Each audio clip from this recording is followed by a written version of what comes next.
নাজিব বাসা থেকে বের হচ্ছিল, এমন সময় দুজন পুলিশ অফিসার এসে ওর কলার চেপে ধরে। একজন তো বেশ কয়েকটা চড় থাপ্পড়ও বসিয়ে দেয়। নাজিব নিজেকে রক্ষা করার চেষ্টা করতে থাকে। আরে আমাকে এভাবে মারছেন কেন? কি করেছি আমি? আর আপনারাই বা কারা? এত বড় অপরাধ করে এখন বলছিস কি করেছি আমি? তোকে দেখে তো সাদাসিধেই মনে হয়, এই চেহারা নিয়ে এত শয়তানি করে বেড়াস?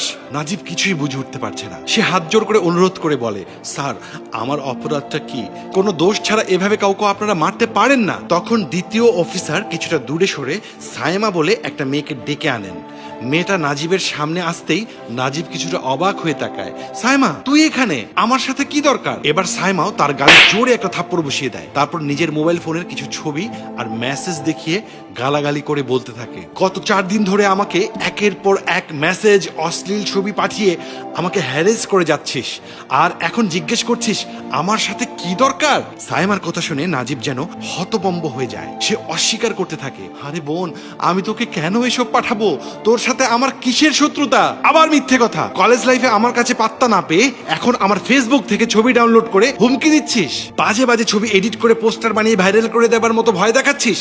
আবার এখন বলছিস কিসের শত্রুতা? পুলিশ অফিসার দুজনেও এবার রেগে যান। তাদের একজন বলেন, ম্যাডাম আপনি বাসায় যান, থানায় নিয়ে আচ্ছা মতো ধলাই করলে ও সব স্বীকার করবে। এই বলে অফিসার দুজন নাজিবকে নিয়ে যেতে লাগলেন। আমি যে এসব পাঠাচ্ছি তার প্রমাণ কি? সায়েমা তখন তার ফোন এগিয়ে দিয়ে বলে, এই যে তোর WhatsApp number, Facebook ID. Najib ওর হাত থেকে ফোনটা নিয়ে ভালো করে যাচাই করে বলে, স্যার একটা ভুল বুঝাবুঝি হচ্ছে। এই নাম্বার, ফেসবুক আইডি সবই আমার, কিন্তু গত 4 দিন আগে অফিস থেকে ফেরার সময় হঠাৎ করে আমার ফোনটা চুরি হয়ে গেছে। আমার কাছে একটা টাকাও নেই যেটা দিয়ে ফোন কিনবো। এর মধ্যে অফিসও 1 সপ্তাহের ছুটি পড়ে গেছে। সে কারণেই আমার বন্ধুর বাসায় যাচ্ছিলাম ফেসবুক থেকে পোস্ট দিতে যে আমার ফোনটা চুরি হয়েছে। কেউ আমার পরিচয়ে মেসেজ দিলে যেন কেউ কথা না বলে। নাজিবের কথা শুনে সাইমাও চুপ হয়ে যায়, কিন্তু একজন অফিসার বলেন, এর প্রমাণ কি? স্যার বিশ্বাস না হলে ওই নাম্বারে মেসেজ দিয়ে দেখুন, আমার কাছে কোনো ফোন নেই, সে নিশ্চিত রিপ্লাই দেবে। নাজিবের কথায় সাইমা সেই নাম্বারে মেসেজ দেয়, আর সাথে সাথেই অপর পাশ থেকে একটা অশ্লীল মেসেজ পাঠায়। পুলিশ অফিসার ব্যাপারটা বুঝতে পেরে নাজিবকে বলেন, তুমি যে ফোন হারিয়েছো